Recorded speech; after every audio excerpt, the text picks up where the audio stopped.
Salutations, Imperial citizens and battle brothers. I am Brother Tobias, and this is my unboxing slash review for chapter approved Pariah Nexus. So first we start to open the little thing up, and here we go. So first of all, this is the this is the successor for the Leviathan deck, which is the previous mission pack we were using to play Warhammer 40k matched play games. And just like the last one, it includes 2 sets of secondary missions, primary missions, secret missions, which are new instead of gambits, and all of that stuff. And it comes in this cardboard box, which is sealable and genuinely a great way to transport the whole thing. So how about we open it up? Here we go, that's the box. It's the same box the Leviathan deck came in. Just now it says Pariah Nexus. So the first thing, while we're looking at this pile here, I want to address is a little controversy I read about on social media about people saying there are no objective markers in the deck. So I want to dispel it immediately. You get objective markers in the deck. They are right here. They're in the deck. If you buy the deck, you get 6 objective markers. And one thing I really liked, and this is harkening back to 9th edition with the Tempest of War deck, is the Pariah Nexus deck changed how the objective markers work, because now they have a front side and a back side. Compared to Leviathan, this is a Leviathan objective marker, and it is the same on both sides. This is pretty good because you can easily use this to mark an objective for a secondary mission, like for, let's say, terraforming, where you transform an objective during the game. You just flip it, or you can flip your home objective to remind yourself that the home objective doesn't score points in this mission. You could flip it for sticky objectives from a rule that lets you control an objective marker after your unit has left it. It's really good.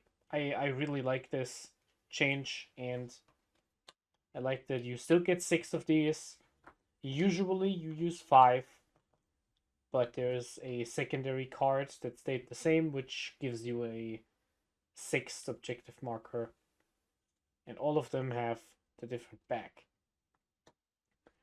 Here we go. Here we have the contents of the deck.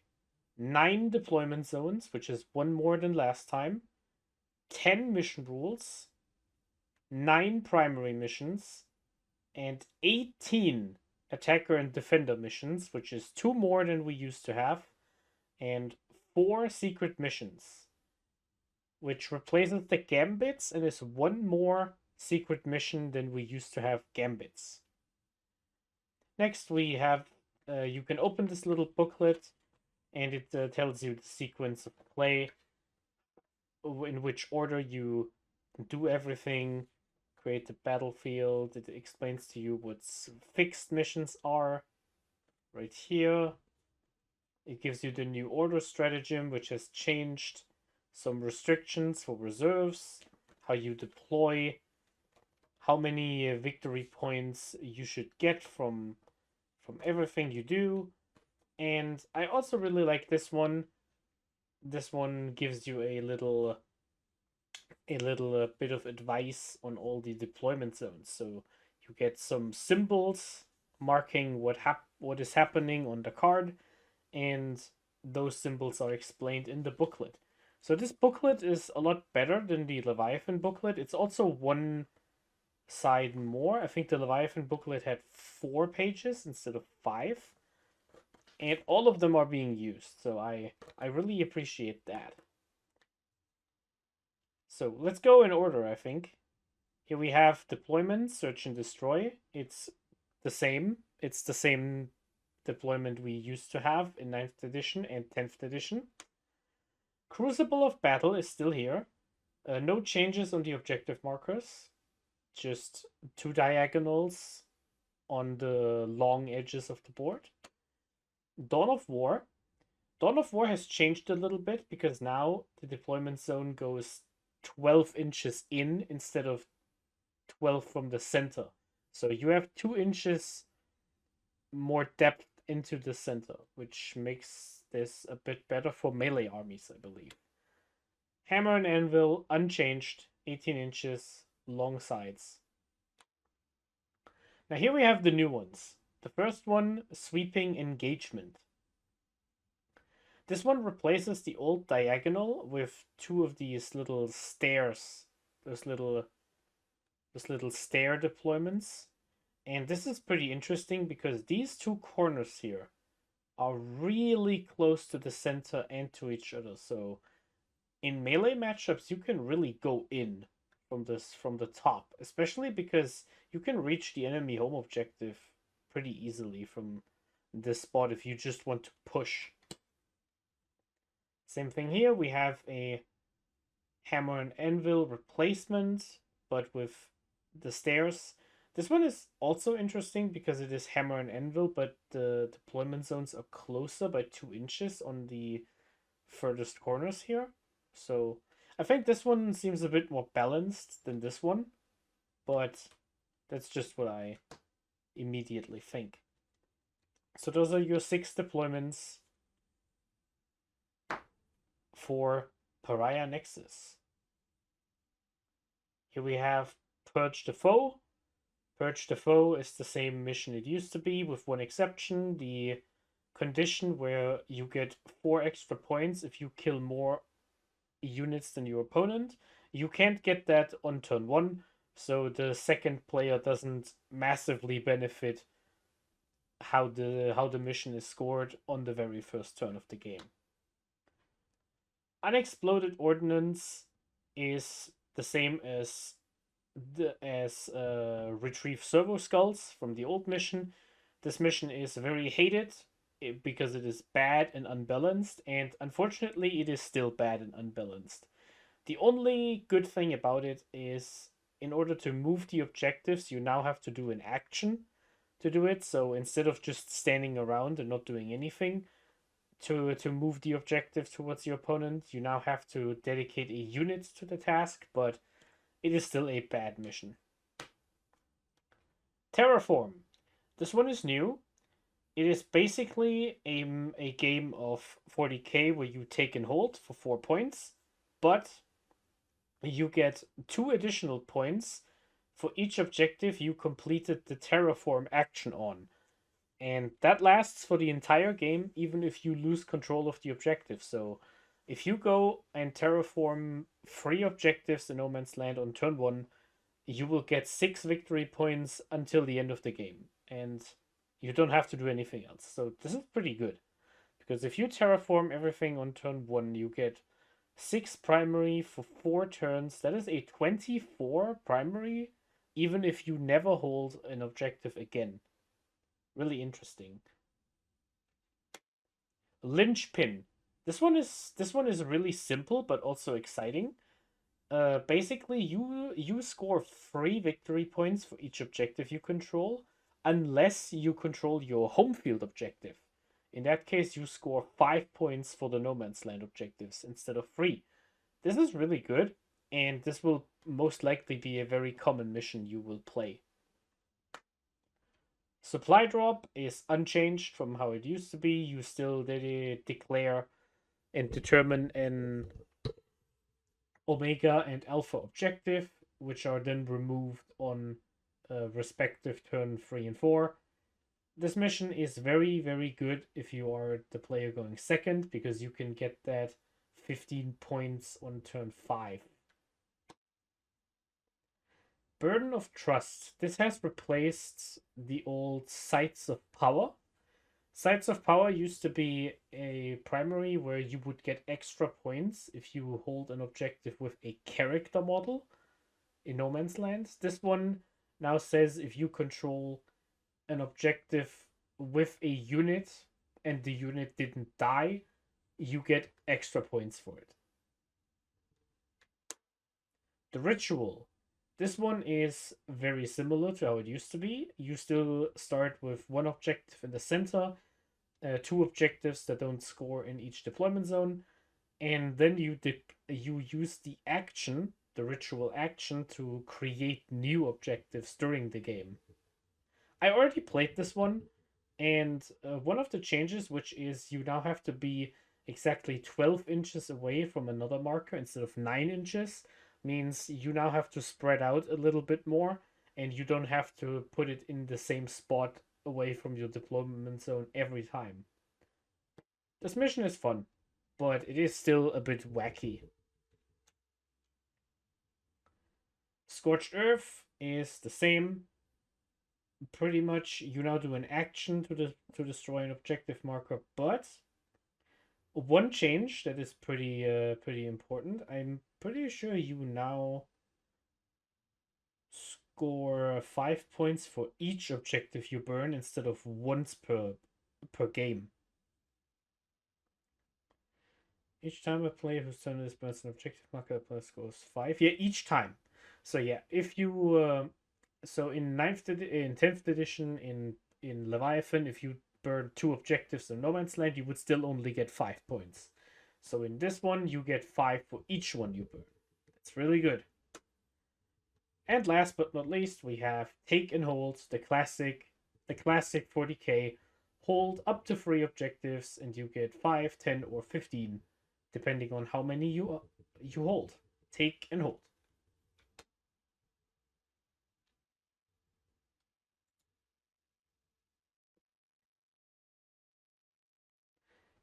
Now we come to the mission rules. These are rules you apply to your game in addition to the primary mission and the deployment zone. You had these rules in Leviathan too, but in Leviathan they were kind of unbalanced and nobody ever played with them. Everyone always used the chilling rain rule, which was basically no rule was active, and that mission is now gone. Every mission has a rule. There is no rule mission. First, rapid escalation. This mission rule allows you to put one battle line unit into strategic reserves and then put it onto the battlefield on turn 1. And your game size determines how many points that unit can be. Smoke and Mirrors. This one allows you to put a unit from the table into strategic reserves before the game starts. Points value also determined by your game size. Adapt or Die has different effects depending on if you play with tactical secondaries or fixed secondaries. For fixed secondaries, you can replace one of your fixed secondaries for another one once per game. The tactical part, you can twice per battle just draw a new secondary card and shuffle another one back into your deck. This is pretty powerful for both sides here, and I'm excited to see this one on the table. Prepared positions. Battle line units can use the go to ground and heroic intervention stratagems for 0 CP, but not in addition. It has to be this one time, so you can't use it an extra time. As a reminder, go to ground is your unit gets cover and a 6-up invulnerable save in shooting, and heroic intervention basically lets you charge something that has just charged one of your units. It applies to battle line, and it is honestly pretty powerful depending on how good your battle line is.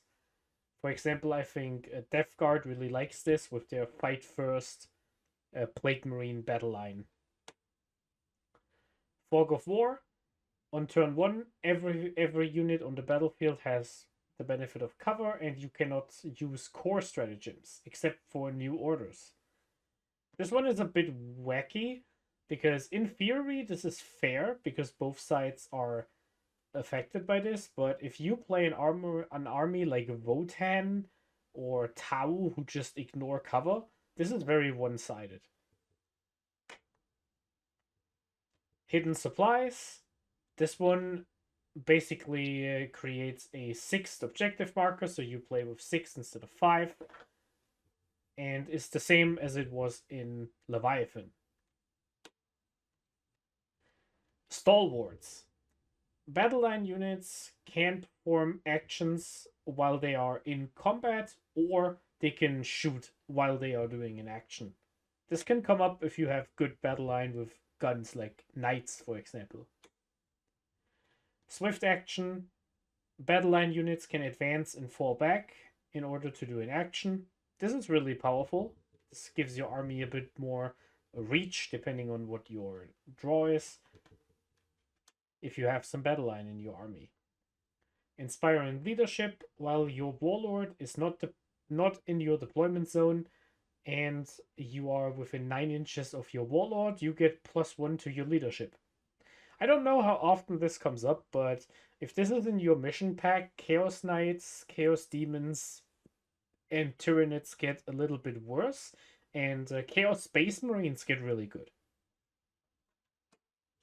And the last one is Raise Banners. At the end of each player turn, if a battle line unit controls an objective, once per game you get 1 extra secondary point for having that objective. You basically put the banner on the objective. It's really good. It's an extra 2 to 3 points per game, depending on if you are a good battle line army or not. And you can put a banner on your home objective. So that's pretty good. So each of these mission rules will be in the game at some point, and they are also in the tournament FAQ. One thing to note about the action secondaries is, unlike the pseudo actions in Leviathan, these are now clearly defined actions you can take in the game. So having an assault weapon or a pistol doesn't make you better at scoring these secondary missions. Next, we have the attacker and the defender deck with the secondaries in it and the secret missions. These are identical for attacker and defender, so we can just get these to the side and then to talk about each one as it comes up. The first one is recover assets. You have to do an action with 2 or more units, and each of these units has to be in a different part of the battlefield, like your deployment zone, the center, and the enemy deployment zone. And you have to survive the entire round until your next turn while doing the action, and if you do, you get 3 points if 2 units succeeded and 6 points if all 3 of them succeeded. Where do I put these? I think we can just settle for one deck. As I said, these decks are identical as they always were. So that's recover assets. Next we have Call the Horde. If you draw this card, you have to kill a unit that has 20 or more models, excluding characters leading it, or a unit that has a wound characteristic of 25 or more. Something like 10 Chaos Terminators, which have 30 wounds, that would count. Important note, if you draw this secondary and there is no target for it, you can immediately throw it in the dumpster and draw a new one. And this one can be a fixed objective, just like the one we just talked about with the action. Though in tournament games, this one has been changed to not be a fixed secondary. So you cannot take this in a tournament game. Engage on all fronts. Engage on all fronts is almost the same. You get 2 points if you are in 3 quarters. You get 4 points in 4 quarters. There is no more bonus point for a tactical fixed selection. So if you draw this tactically or fix it, it's always the same points. But if there are fewer than 3 units on the battlefield, you can discard this and draw a new one. So you don't have to score it, and you don't have to keep it if you cannot score it. That's good. And one thing that is really great about it is it has changed from the weird restriction where if you are in a quarter, you have to be 3 inches away from each of the quarters, and that was just clunky. You just can't be within 6 of the center, so that you cannot score engage on all fronts and something in the center like area denial at the same time. Bring It Down. Bring It Down has massively changed. It now says you have to destroy monster or vehicle units instead of models, and you only get 2 points for a vehicle with less than 15 wounds. So if you kill a big knight, you get 6. Before it was 8. And if you kill a basic tank, you only get 2 points instead of 3. This makes this secondary a lot worse, but there is one positive about it. If you draw this card while there is no vehicle or monster on the battlefield, you can discard it and draw a new one. Also a fixed choice, as always. Storm Hostile objective has slightly changed. You can still take it fixed, and you probably never do it, because it seems to be bad as a fixed objective. Storm Hostile, the change is if you draw this card on the first turn, previously in Leviathan you were forced to discard it, but in Pariah Nexus you can keep it. If you know you can score it, you can keep it. That is an excellent change. Establish Locus. This is the new deploy teleport Homer. It works exactly the same, except now you use an action instead of the can't shoot thing from before. It only scores 2 points in the center and only 4 in the enemy deployment zone, even if you draw it, so no tactical bonus. Can still be fixed, is still pretty easy to do, so this might be your go-to option for going fixed. Behind enemy lines. This one is the same, and it still gives you 3 victory points for 1 unit in the enemy deployment zone, and it gives you 4 for 2 units, so I think you will never try and score this for 4 unless you get it for free.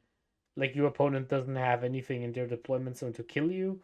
Because 1 point for throwing away an extra unit seems a bit, I don't know, a bit risky. Still fixed, still fixable. Assassination is the same.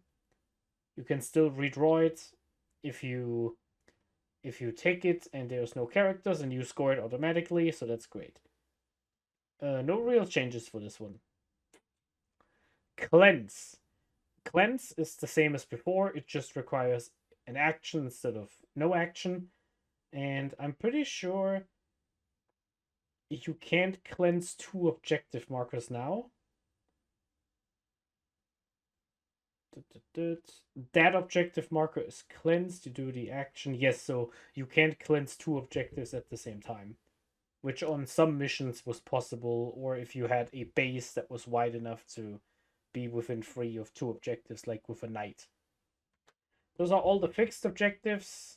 I think there is more than we used to have, but I don't know that from the top of my head. Next, we have Sabotage.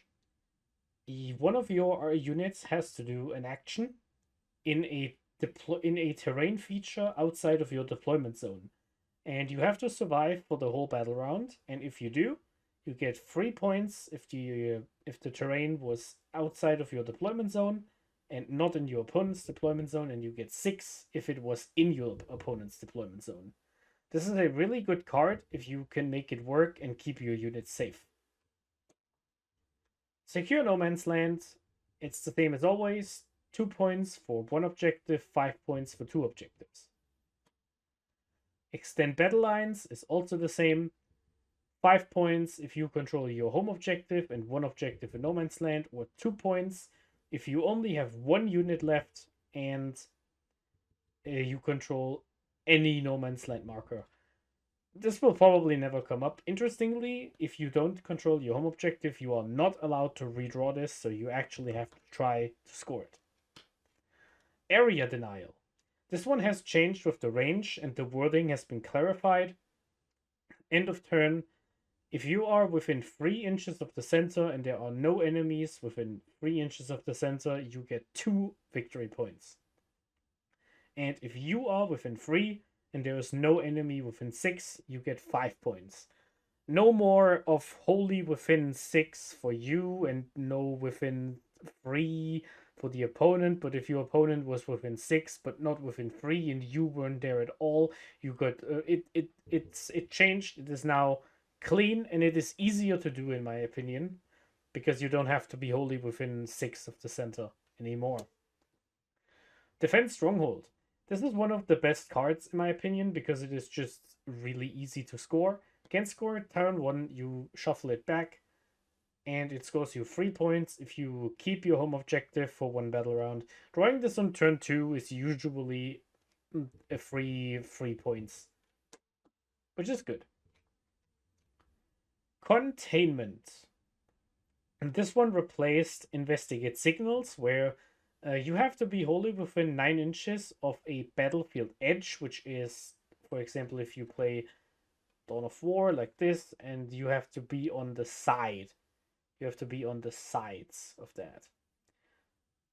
So you cannot be in your deployment zone, and you have to be within 9 of one of the sides of the map. And for each time you complete the action, it completes right away, immediately in the shooting phase, and you get 3 points for each side you do it on. I like this one. This one is pretty easy to do, and unlike Deploy Servo Skulls, unlike Investigate Signals, it doesn't put you completely out of position. Overwhelming Force gives you 3 points for each unit on an objective marker you destroy. It's the same as always. Really good. Marked for Death. This one is pretty interesting. So when you draw this, your opponent selects 3 of their units. And if you kill any of those 3 units, you get 5 points.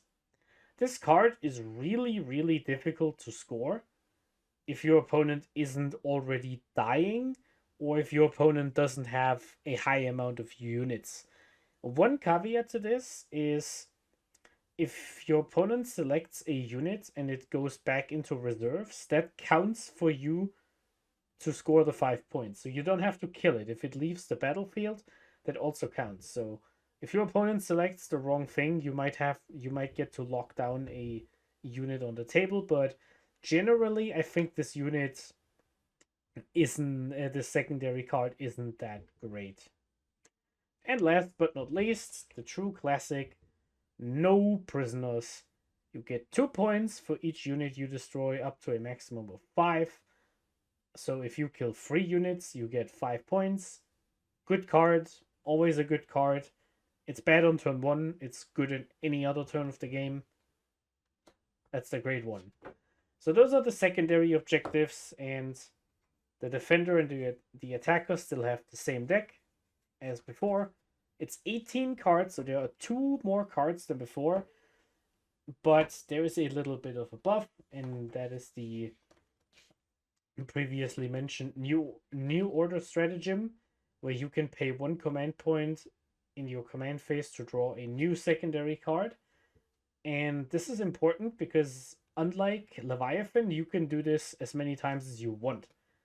In Leviathan, it was once per game. In Pariah Nexus, you can do it up to 5 times per game. Now we come to the secret objectives. So the secret objectives have replaced the gambits, because the gambits were bad. They didn't really work in any way. I saw 1 gambit completed in the entire edition. I tried a gambit 4 times in total, and I never succeeded. I saw 1 person complete one, so instead you get the secret missions. Here's how they work. if you are behind on primary points, or if both players are tied, starting with the second player, you can decide to take a secret mission. This means you can now no longer score more than 20 points from your primary mission. So if it was take and hold and you already had 10 points, you can now score 10 more points from take and hold. Instead, you get one of those secret missions, and if you complete the secret mission, you get 20 extra points. In order to select it, you pick one from your hand, you put it face down, and at the end of the game, you show it off and you say, I did it. And that's how it works. Secret missions are the same for the attacker and the defender. It's the same for Unbroken Wall, Shatter Cohesion, Command Insertion, and War of Attrition. Now let's go through all of these because these are interesting. Shatter Cohesion basically says at the end of the battle, you have to accomplish any of those four things. Number one, you destroyed every unit in your opponent's army. Number two, you battle shocked units, you put them below half strength, or all of them are more than 3 inches away from the objective markers. So either you kill everything they have, or you do one of the 3 things for each unit. So each unit has to do one of these. This can come up if your opponent went really aggressive early game and got a lead, and you are really confident you can kill all of their stuff. For example, you might play against an army with 4 big knights, and you are behind on primary because they pushed you back, but you already killed 2 of them. There are 2 of them left, and you are confident you can kill the other 2 knights or put them below half. Then this is a pretty good choice to take. Command insertion. At the end of the battle, your warlord has to hold your opponent's home objective.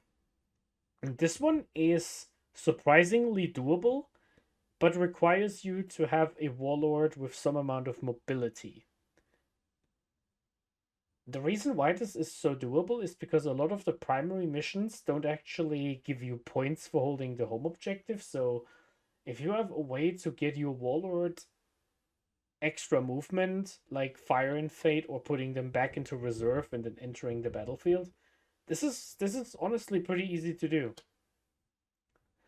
A War of Attrition.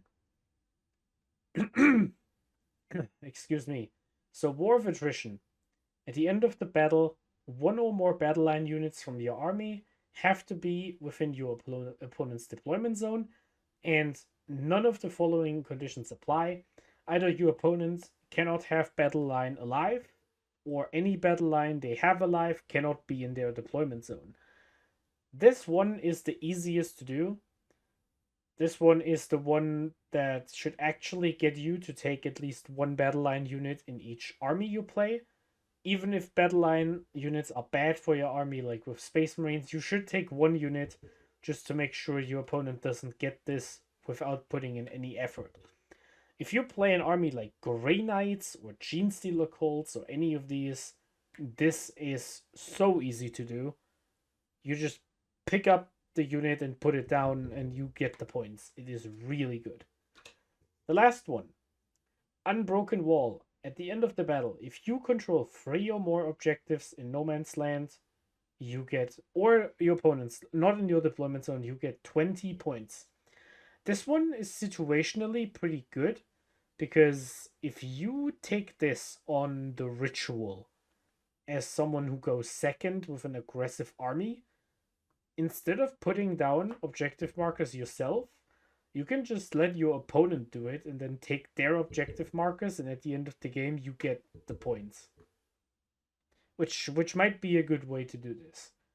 Another one would be any mission where you play with the extra objective marker from hidden supplies, and that could also come up. So that's the chapter approved Pariah Nexus mission deck with its new rules. I had the fortune to play a total of 5 games of Pariah Nexus before recording this video, and I watched 3 games in person. And I just want to quickly give my impressions of what I think about the Pariah Nexus missions. The missions work really well, except for Unexploded Ordnance. That one is still a disaster. The secondary cards feel better than the Leviathan cards from the gameplay perspective, but they feel worse on the scoreboard perspective.